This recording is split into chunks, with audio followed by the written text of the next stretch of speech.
Selamat sejahtera dan selamat kembali ke channel Cikgu Tan. Hari ini, Cikgu ingin sambungkan Geografi Tingkatan 2 Bab 3, Pengaruh Pergerakan Bumi terhadap Cuaca dan Iklim. Sekiranya kamu berasa video ini dapat membantu anda, jadi jangan lupa memberikan sokongan dengan tekan subscribe dan juga aktifkan loceng notification. Jom kita mula belajar.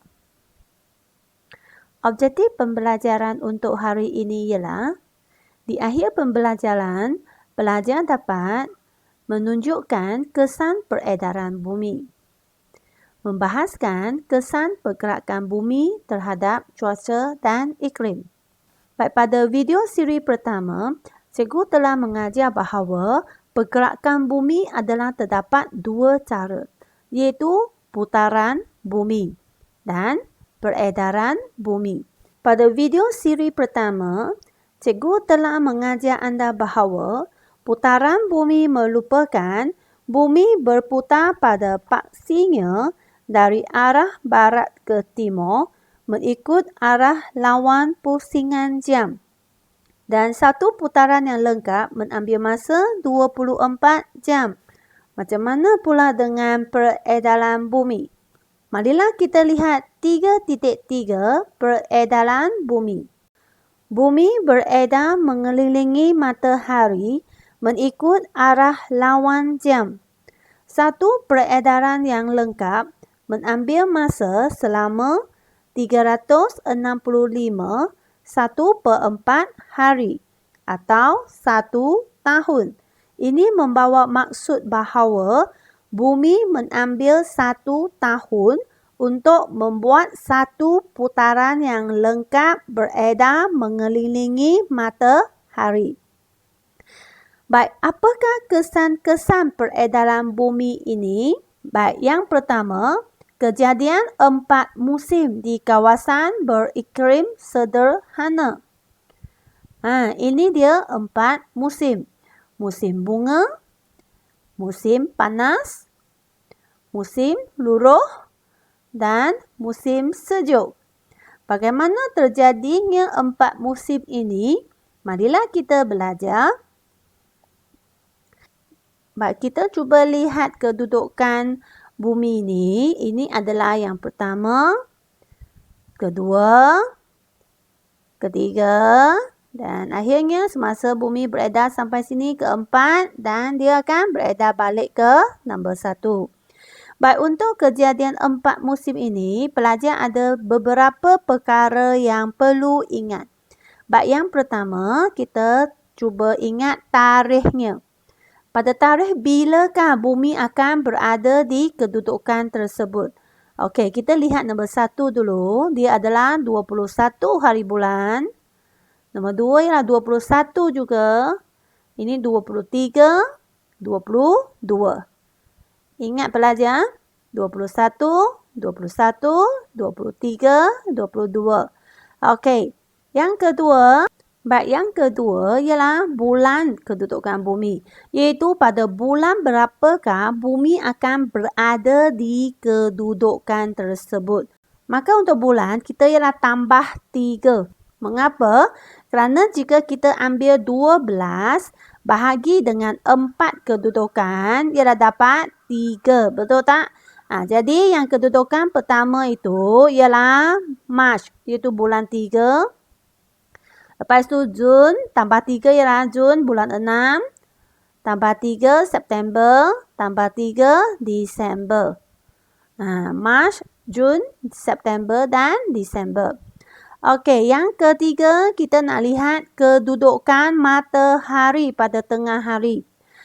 Semasa tengah hari, matahari berada di atas garisan apa? Okey, kita lihat yang nombor 1 ini. Matahari adalah berada di garisan khatulistiwa.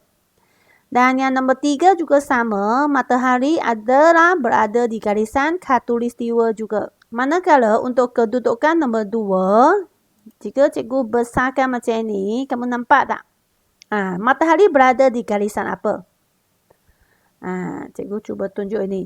Okey, matahari adalah berada di atas garisan selatan. Dia adalah berada di garisan selatan. Okey, di atas garisan selatan. Manakala kita lihat kedudukan 4 ini, pada tengah hari, matahari adalah berada di atas garisan apa? Pelajar cuba lihat. Ini dia. Apakah nama garisan ini? Ya, ini adalah garisan jadi. Pelajar masih ingat tak garisan latitude yang telah kamu belajar? Ini dia garisan jadi. Okey? Jadi ingat yang 1, 3 ialah sama. Garisan khatulistiwa. Nombor 2 ialah di garisan selatan. Nombor 4 ialah di garisan jadi. Baik, seterusnya kita nak tahu bahawa musimnya. Semasa bumi berada di kedudukan nombor 1, musim di sana adalah musim bunga. Tetapi kita di depannya kita letak equinox juga. Mengapa letak equinox? Nanti cikgu akan beritahu. Okay? Baik, nombor 2 ialah musim panas. Tetapi depannya ialah tambah solstice. Nombor 3 ialah musim luruh. Depan tambah equinox. Dan nombor 4 musim sejuk. Depan ialah tambah solstice. Okey? So ialah musim bunga, musim panas, musim luruh, musim sejuk. Atas, bawah ialah tambah equinox. Kanan, kiri ialah tambah solstice. Baiklah. Seterusnya, kita nak lihat musim di hemisfera utara dan hemisfera selatan. Musim mereka adalah berlawanan. Baik, sebelum itu, pelajar mesti tahu bahawa manakah hemisfera utara dan manakah hemisfera selatan. Bahagian atas ialah hemisfera utara. Okey, sini ialah hemisfera utara. Manakala yang bawah ialah hemisfera selatan. Okey. Musim di kedua-dua hemisfera ini adalah berlainan. Okey, dan juga ialah berlawanan. Baiklah, kita cuba lihat. Sini tadi kita kata dia ialah musim bunga. Tetapi musim bunga ini sebenarnya hanya untuk hemisfera utara sahaja. Okey? Musim yang kita tulis ini hanya untuk hemisfera utara sahaja. Macam mana pula dengan hemisfera selatan? Tadi cikgu kata dia berlawanan. Musim bunga berlawanan ialah jika dia berbunga, yang lawan dia ialah luruh. Betul tak? Jadi hemisfera selatan ialah musim luruh. Okey, ialah musim luruh. Ataupun kamu lihat yang di bawahnya. Yang bawahnya ialah musim luruh kan? Jadi ini yang hemisfera selatan ialah ikutlah dia. Okey? Macam mana pula dengan kedudukan yang kedua ini? Tadi cikgu kata dia ialah musim panas. Jika musim panas, dia hanya merujuk kepada hemisfera utara. Jadi hemisfera utara ialah musim panas. Musim panas. Panas. Panas berlawanan dengan apa? Sejuk, betul tak? Jadi hemisfera selatannya ialah musim sejuk. Baiklah, kita lihat kedudukan nombor 3. Okey, equinox musim luruh. Sekali lagi, musim luruh ini ialah untuk hemisfera utara sahaja. Jadi hemisfera utara ialah musim luruh. Manakala hemisfera selatannya, yang berlawanan dengan luruh ialah apa? Ialah musim bunga. Okey, kedudukan nombor 4. Dia ialah musim sejuk. Jadi musim sejuk hanya merujuk kepada hemisfera utara. Jika hemisfera utara ialah musim sejuk, manakala hemisfera selatan ialah musim panas. Jadi pelajar ingat tak semua ini? Baik, cikgu sudah buatkan rumusan. Ini rumusan kejadian 4 musim. Kamu boleh dapati bahawa musim yang terdapat di hemisfera utara sama dengan musim yang kita tadi tulis untuk setiap kedudukan bumi itu. Manakala hemisfera selatan musimnya adalah berlawanan dengan yang hemisfera utara. Baik, seterusnya kita nak lihat apa? Kita nak lihat panjang siang dan malam. Baik, kita cuba lihat dulu kedudukan yang pertama dan yang ketiga. Okey, iaitu equinox musim bunga dan equinox musim luruh. Okey, tadi cikgu sudah kata pada kedudukan tersebut matahari adalah tegak di atas garisan khatulistiwa. Betul tak? 1, 3 matahari adalah tegak di atas garisan khatulistiwa. Jadi siang dan malam adalah sama panjang. Kamu cuba lihat yang warna kuning itu ialah siang, yang warna purple itu, ungu itu ialah malam. Jadi dia ialah sama rata, betul tak? Maksudnya siang dan malam adalah sama panjang. Itulah mengapa kita tulis dia equinox. Equinox maksudnya ialah siang dan malam sama panjang di permukaan bumi. Maksudnya semasa bumi dia berada di 1 dan 3 ini, siang dan malam adalah sama panjang. Manakala sekarang kita lihat semasa bumi berada di kedudukan yang nombor 2. Okey, cikgu sudah besarkan di sini. Solstice musim panas kan? Tadi kita kata matahari adalah tegak di atas garisan selatan. Okey, matahari dia tegak di atas garisan selatan. Garisan selatan itu terletak di mana? Di hemisfera utara, betul tak? Jadi hemisfera utara ini dia akan mengalami siang lebih panjang daripada malam. Okey, cikgu cuba lukiskan. Jika kita cuba lihat hemisfera utara ini. Okey, yang ini. Okey, kamu lihat kuning lebih banyak ataupun yang purple lebih banyak?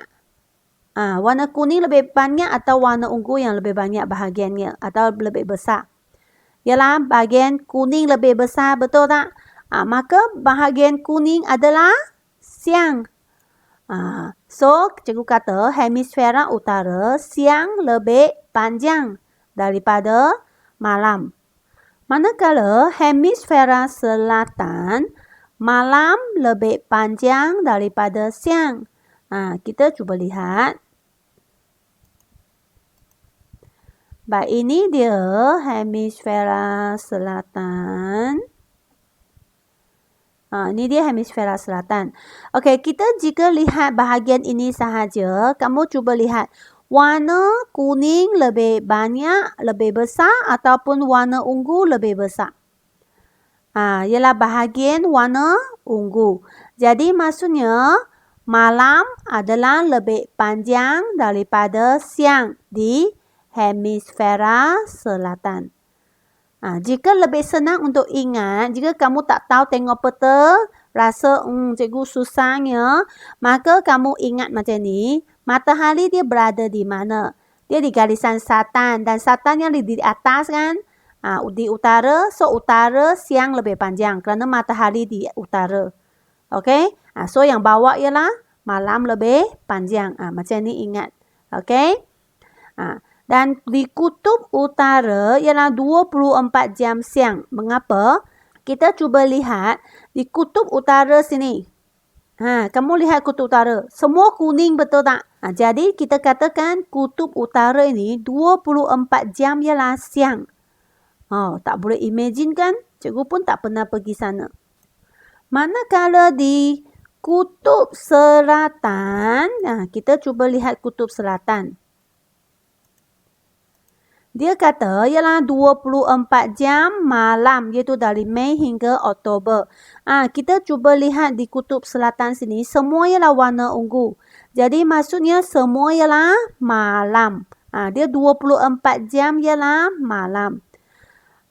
Jadi kita lihat semasa bumi berada di kedudukan 2 ini, siang dan malam adalah tidak sama panjang. Jadi dia dinamakan solstice.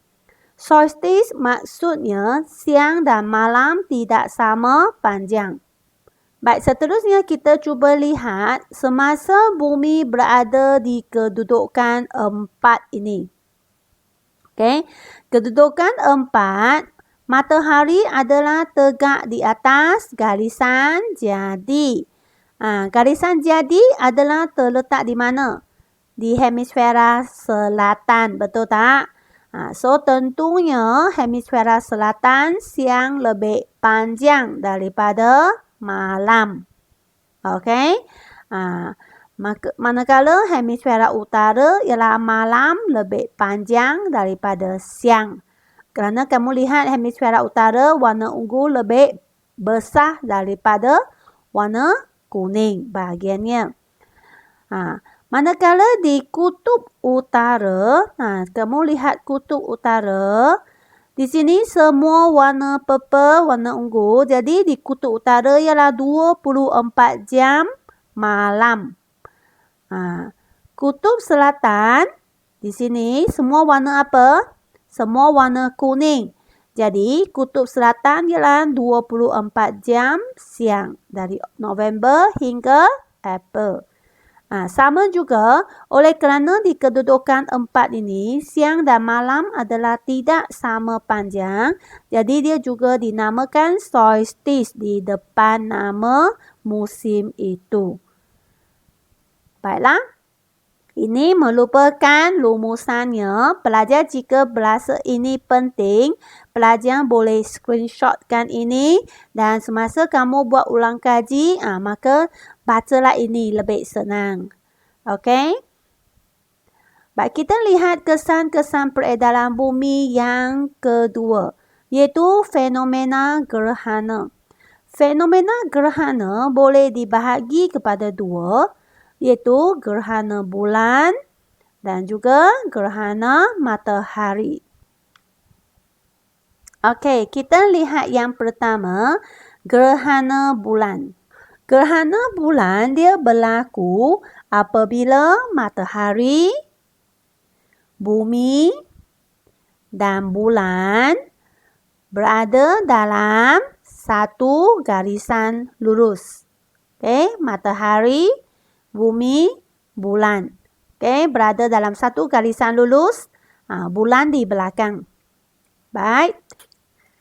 Kita tahu bahawa sebenarnya cahaya bulan ini ialah dapat dari mana?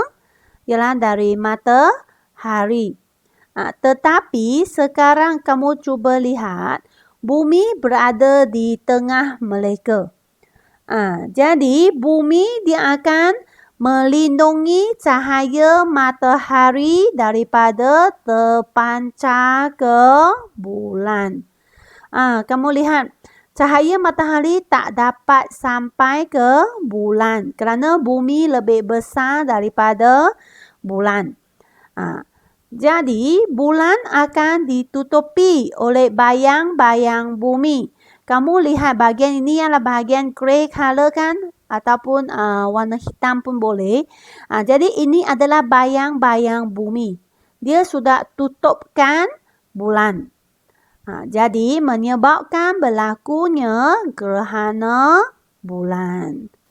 Jadi kamu cuba lihat, bulan sebelum itu adalah macam ini dan dia akan bergerakkan sehingga bulan dia bergerak ke sini. Ataupun sehingga dia menjadi satu garisan lurus di belakang bumi ini, maka gerhana bulan akan berlaku. Baik, seterusnya kita lihat gerhana matahari.